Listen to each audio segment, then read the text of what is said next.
The haunting of room 413 at the Crescent Hotel, deep in the heart of Eureka Springs, Arkansas, stands the Crescent Hotel, a grand Victorian building from 1886 that locals call America's most haunted hotel. With its towering spires, stained glass windows, and ivy-covered walls, it looks like something out of a Gothic novel. But beneath its charm lies a dark history of death, despair, and restless spirits. The most infamous tale is about room 413, a room so haunted that guests rarely stay the night. The history of the Crescent Hotel. The Crescent Hotel was built as a luxury retreat for the wealthy, promising healing waters from the nearby springs.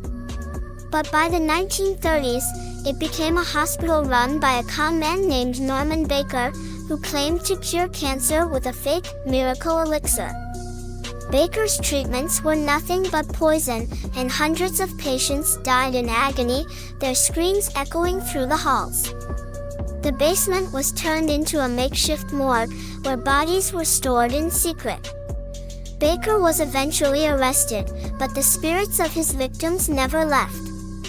After the hospital closed, the Crescent reopened as a hotel in the 1940s.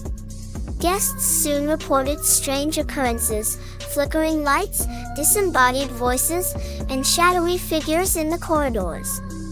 But room 413 became the epicenter of the haunting, a room where no one could sleep without facing the terror of the past.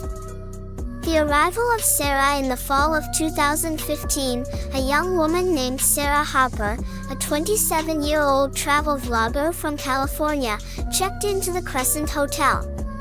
Sarah had heard about its haunted reputation and wanted to film a video for her small YouTube channel, hoping to boost her subscriber count. She specifically requested room 413, thinking it would make for a thrilling episode.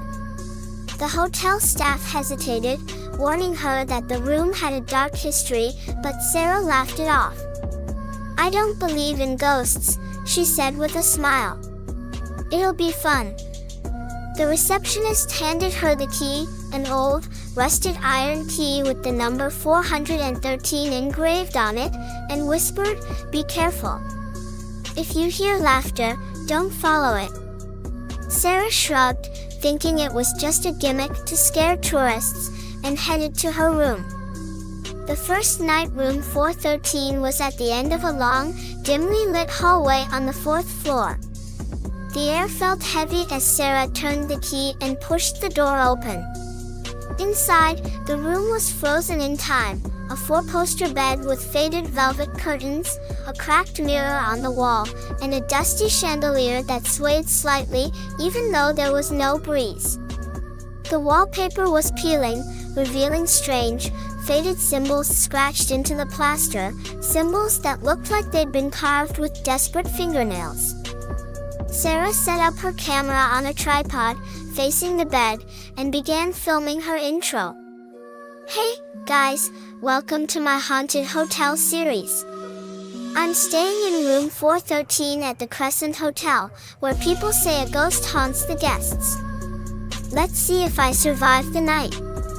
She laughed, but her voice echoed oddly in the room, as if someone else was laughing with her.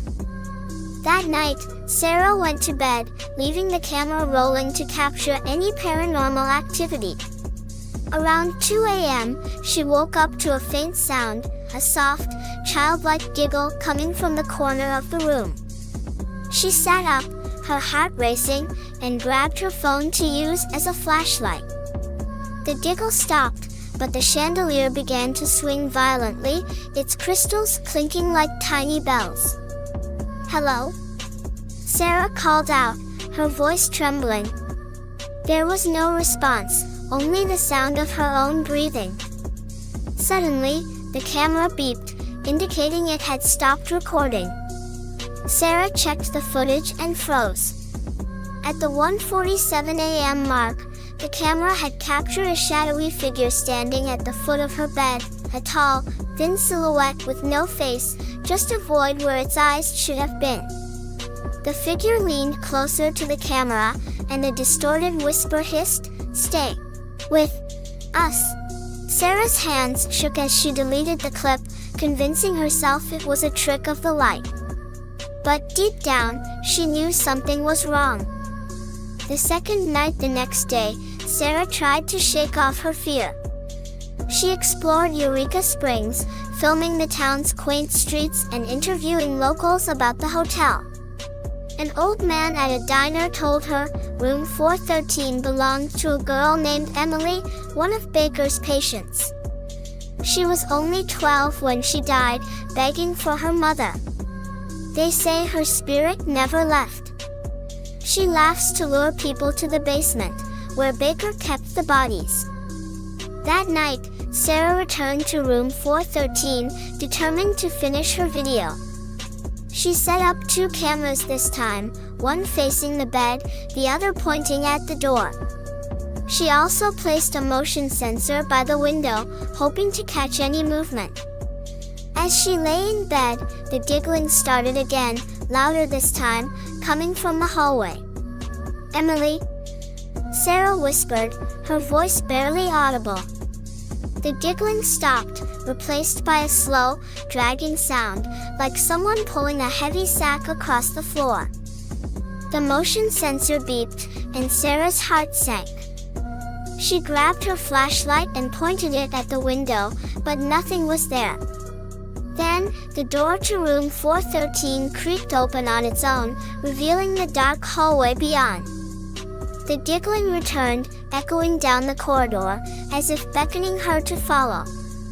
Against her better judgment, Sarah stepped into the hallway, her flashlight shaking in her hand. The giggling led her to a narrow staircase at the end of the hall, one she hadn't noticed before. The air grew colder as she descended, the walls damp with mold. At the bottom was a rusted metal door, slightly ajar, leading to the hotel's basement. The giggling stopped, and a child's voice whispered, "Come play with me." Sarah pushed the door open, revealing a cavernous room filled with old hospital equipment, rusted gurneys, shattered glass bottles, and a faint smell of decay. In the center of the room stood a small figure, a girl in a tattered white dress, her back turned to Sarah. Her hair was matted with blood, and her hands clutched a broken doll. "Emily?" Sarah called softly. The girl turned, and Sarah screamed. Emily's face was a nightmare. Her eyes were black voids, her mouth stretched into an unnatural grin, revealing rows of jagged teeth. "You came." Emily giggled, her voice echoing like 1,000 voices at once. The door slammed shut behind Sarah, plunging the room into darkness. The final night Sarah woke up back in room 413, her clothes soaked in sweat, her flashlight still clutched in her hand. It was 6 a.m., and the sun was rising outside. She had no memory of how she got back to the room, but her cameras were still rolling. Trembling, she reviewed the footage. The hallway camera showed her walking toward the staircase, her face blank, as if in a trance. But behind her, a tall, faceless shadow followed, its bony fingers brushing her shoulder. The basement footage was even worse. It showed Sarah standing in the center of the room, staring at the girl. But the camera captured something she hadn't seen, dozens of shadowy figures emerging from the walls, their eyeless faces fixed on her.